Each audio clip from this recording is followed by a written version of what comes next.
Sutra Trata yang Menakjubkan Bab 1 Pendahuluan Xin Fa Xiang Episode 136 Mengangkut semua makhluk untuk menyeberangi sungai samsara.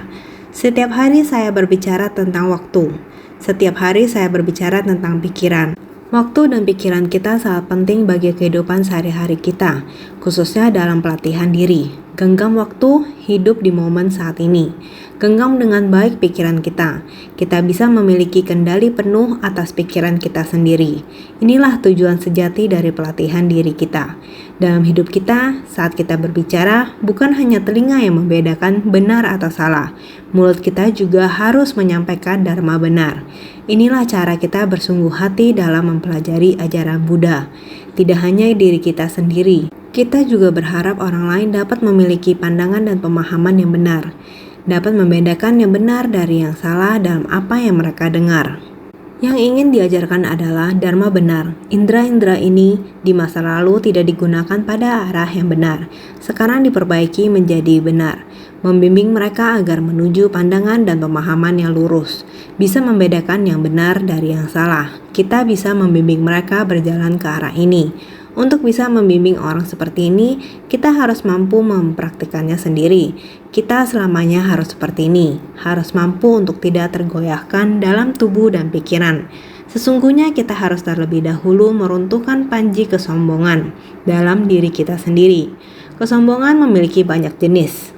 Di dalam kitab sutra ada sebuah kisah seperti ini. Pada masa Buddha masih hidup, ada seorang pemuda yang sangat tampan dan berwibawa. Ia baru saja ditahbiskan menjadi biksu, dan tekadnya dalam menapaki jalan spiritual sangat teguh. Suatu hari, sebelum fajar menyingsing, pagi-pagi sekali ia pergi ke sebuah kolam. Ia menanggalkan pakaiannya, lalu turun ke dalam kolam untuk membersihkan tubuhnya. Saat itu, karena hari masih gelap, tiba-tiba muncul seberkas cahaya menyinari di sekitar tubuhnya. Pemuda itu pun merasa sedikit terkejut. Setelah melihat dengan jelas, adalah seseorang yang juga sangat bermartabat. Ternyata adalah seorang dewa. Dewa ini, dia muncul di hadapan biksu muda ini. Dia lalu bertanya seperti ini. Biksu muda, saya menghormatimu. Menghormatimu yang menjadi seorang monastik di usia yang begitu muda. Anda masih begitu muda, mengapa Anda bermonastik di saat ini?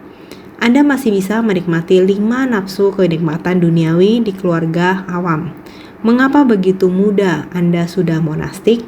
Sang biksu ini menjawab, saya belum terlalu lama menjadi seorang biksu.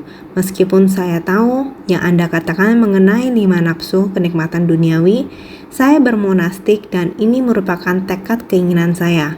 Saya mendengarkan Buddha mengatakan demikian. Saya bermonastik pada saat ini dengan usia yang begitu muda.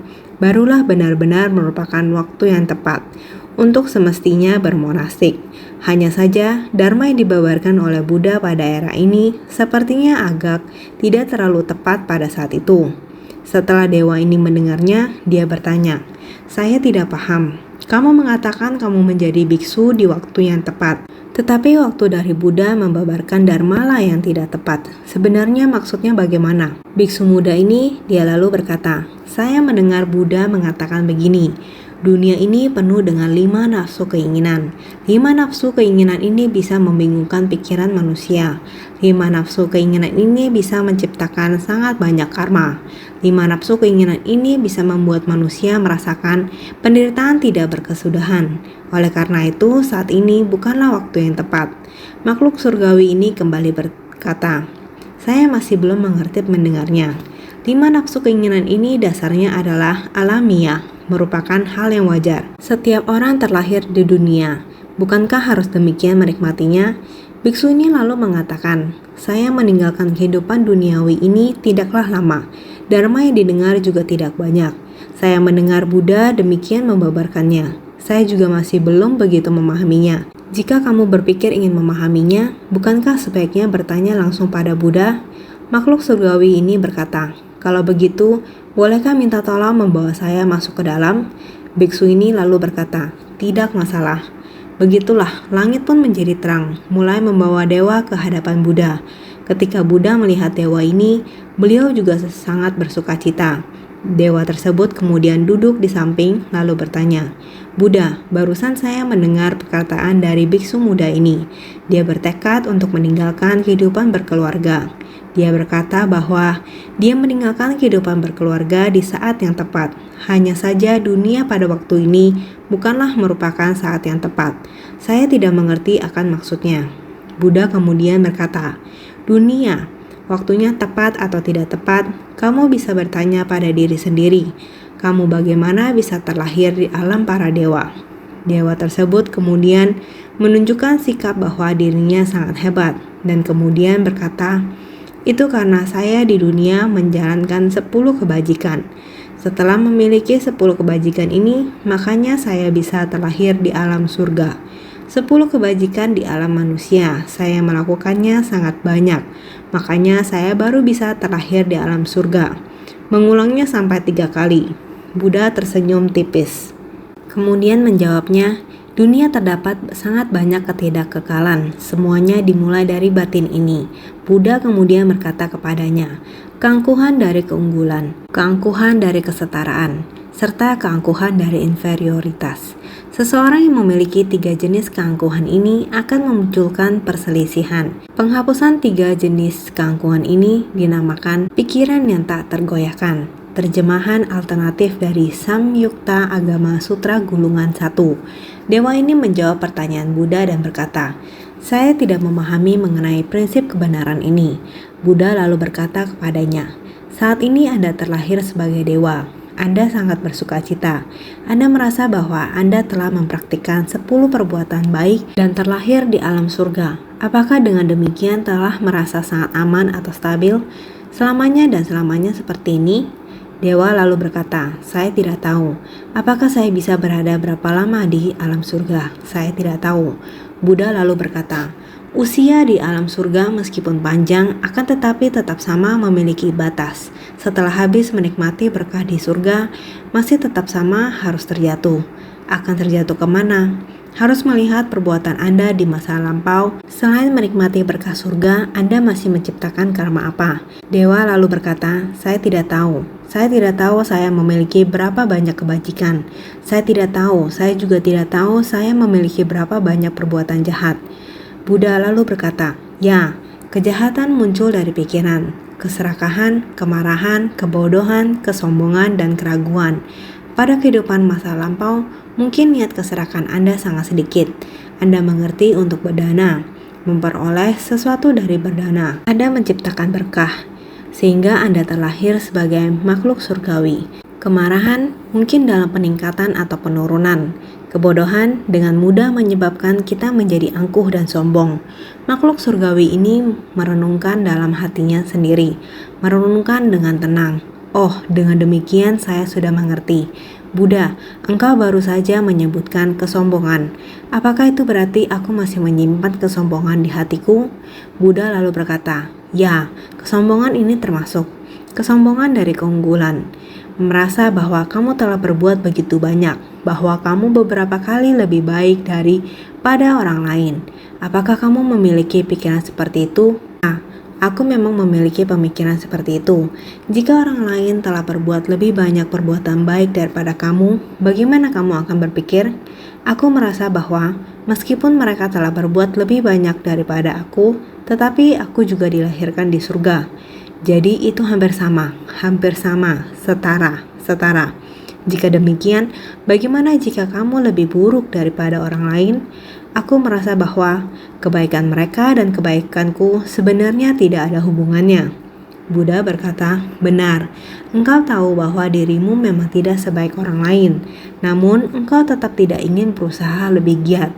Engkau bahkan merasa bahwa engkau tidak sebaik itu, ya sudah, tidak apa-apa. Inilah hati yang tidak mau giat bersemangat, yang disebut sebagai keangkuhan dari inferioritas." Sebenarnya, Buddha menyampaikan tentang 3 jenis keangkuhan ini kepada para dewa. Maksudnya adalah jika di dalam hati Anda masih ada 3 jenis keangkuhan ini, berarti Anda belum menyadari betapa berbahayanya 5 keinginan duniawi. Karena itu masih ingin menikmati kesenangan. Dengan demikian berarti masih ada perdebatan. Jika engkau mampu menghapus ketiga jenis kesombongan ini, dengan demikian Anda terlahir di alam dewa dan masih bisa menghayati Dharma Buddha. Tidak ada kemelekatan pada aku. Dengan demikian, batin ini berarti tidak tergoyahkan. Di tengah kenikmatan pun, hati tidak naik turun. Itulah hati yang tidak tergoyahkan. Maka tidak akan terjerat oleh godaan 5 nafsu keinginan. Sebaliknya, jika tidak demikian, meskipun balasan kebajikanmu membuatmu terlahir di alam dewa, akan tetapi pikiran jahat masih tetap bisa menarikmu jatuh kembali ke 3 alam kelahiran rendah. Oleh karena itu, keangkuhan batin kita adalah merupakan penyakit batin kita. Para makhluk pada era sekarang dipenuhi oleh penyakit batin. Bagaimana kita dapat menuntun mereka menuju arah yang benar? Bukankah sering dikatakan marah adalah merupakan kegilaan sesaat? Benar, ini merupakan penyakit gila dan berpikiran kacau. Jika batin kita dapat senantiasa dijaga untuk tetap tenang dan tentram, jika dapat berbuat demikian, maka arah tujuan kita akan sangat benar. Perhatian benar kita seiring waktu, niat pikiran kita yang akan senantiasa bisa memegang teguh, tekad serta mengamalkan jalan kebenaran. Maka kita hendaknya tidak hanya memegang teguh tekad dan mengamalkan jalan kebenaran, juga harus menuntun orang untuk memasuki jalan yang benar. Maka, bagi yang sakit jiwa dan berpikiran kacau, mengarahkan perhatian benar yang besar padanya. Sebagai nakoda kapal atau nakoda kapal yang agung dalam mengangkut semua makhluk untuk menyeberangi sungai samsara menuju pantai nirwana. Sutra Makna Tanpa Batas Bab 1 Sifat Luhur. Di tengah kerumunan para makhluk yang bagaikan lautan luas, kita semestinya harus menggerakkan perahu welas asih kita, menggunakan hati welas asih kita untuk segera menyelamatkan para makhluk di tengah lautan luas, sehingga kita harus bersungguh hati memasuki jalan kebenaran. Oleh karena itu, naskah sutra teratai selanjutnya lagi mengatakan, Buddha Chandra Surya Pradipa pada penghujung daripada 60 kalpa kecil sehabis membabarkan sutra ini, seketika itu juga di tengah persamuhan dari Brahma, Mara, Sramana, Dewa, Manusia, dan Asura mengumumkan perkataan ini. Tathagata pada hari ini, tengah malam nanti, akan memasuki nirwana tanpa sisa. Sutra Teratai Bab 1 Pendahuluan. 60 kalpa kecil ini benar-benar merupakan waktu yang sangat panjang. Seperti yang telah dijelaskan sebelumnya, meskipun ini adalah waktu yang panjang, semuanya juga bermula dari timbulnya satu niat pikiran. Pada saat itu, apakah waktunya panjang atau pendek, semuanya berada dalam kondisi Brahma. Brahma yang berarti murni. Brahma juga merujuk pada surga Brahma. Para dewa Brahma bukan seperti makhluk di alam surga 4 maharaja langit atau alam surga Trayas Timsa, alam surga dari 33 dewa. Untuk mencapai tingkat ini, seseorang tidak cukup hanya dengan mempraktikkan 10 kebajikan, tetapi juga harus menjaga hati yang murni, yang merupakan tingkatan yang lebih tinggi. Berbuat kebajikan tanpa kemelekatan sedikit pun, barulah seseorang dapat terlahir di surga Brahma. Terdapat pemahaman filosofi keagamaan, sehingga Brahma berarti surga Brahma, yang artinya adalah orang-orang yang murni. Lalu bagaimana dengan Mara? Adalah sosok yang merampas jiwa kebijaksanaan dan merusak jalan Dharma. Mara muncul dari gejolak niat pikiran kita sendiri. Mara seperti ini sangat mudah menggoyahkan tekad pembinaan diri seseorang dan menghancurkan jalan kebenaran tersebut. Jadi inilah yang disebut Mara. Ada juga Sramana. Sramana yang berarti biksu atau pertapa, seorang pembina diri yang menenangkan batin untuk menghentikan kejahatan. Dalam praktik pembinaan diri kita saat ini, batin kita harus tenang dan tentram, tidak lagi dipengaruhi oleh pikiran yang muncul. Inilah yang disebut Sramana. Kemudian ada Brahmana. Brahmana berarti menjalankan praktik murni. Pada penghujung daripada 60 kalpa kecil, Sehabis membabarkan sutra ini, Buddha mengatakan kalau akan padam dan memasuki nirwana. Brahma, kelompok yang murni. Mara, mencabut jiwa kebijaksanaan, merusak ajaran dari jalan, dan merintangi perbuatan baik. Sramana artinya menenangkan batin untuk menghentikan kejahatan. Brahmana artinya praktik murni. Singkat kata, pada persamuan Dharma di mana Buddha akan mengajarkan sutra, terdapat juga dewa dan manusia. Tentu saja di antaranya juga terdapat asura, orang-orang yang mempunyai berkah, tetapi kurangnya pengasuhan diri. Orang yang mudah marah di persamuan Dharma ini terdiri dari begitu banyak orang. Buddha Chandra Surya Pradipa mulai menyatakan, Tathagata pada hari ini, tengah malam nanti akan memasuki nirwana tanpa sisa. Beliau mulai mempersiapkan diri untuk memasuki nirwana. Ini berarti dalam kehidupan ini, setelah membimbing dan menuntun orang-orang di kehidupan ini, beliau mulai mempersiapkan diri untuk memasuki nirwana tanpa sisa. Nirwana tanpa sisa adalah kondisi yang hening dan tenang, sudah memasuki pemadaman, melenyapkan segala sebab dan akibat dari samsara di dalam batin, sepenuhnya harus dilenyapkan. Jadi, pada saat ini, tengah malam nanti yang disebutkan mengacu pada malam yang gelap dan panjang, ketika pikiran para makhluk mulai menuju kegelapan. Buddha muncul di dunia untuk membimbing para makhluk.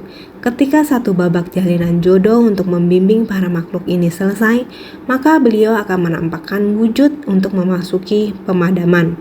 Pada dasarnya, tubuh Dharma Sang Buddha adalah tiada datang dan tiada pergi, juga tiada muncul atau lenyap.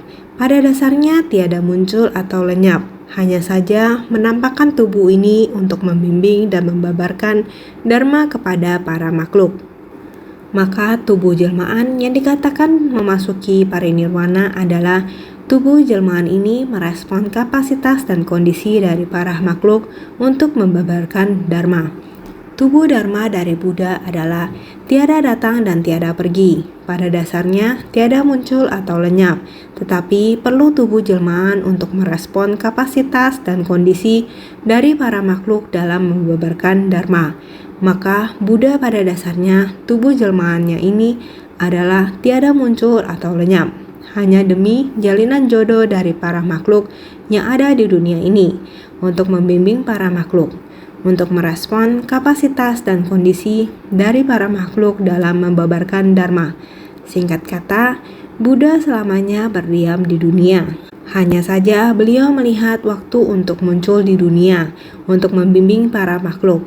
Prinsip ini juga perlu bagi kita untuk dengan bersungguh hati, merenungkannya dengan cermat agar dapat memahaminya dengan baik. Karena itu, kita harus senantiasa lebih bersungguh hati.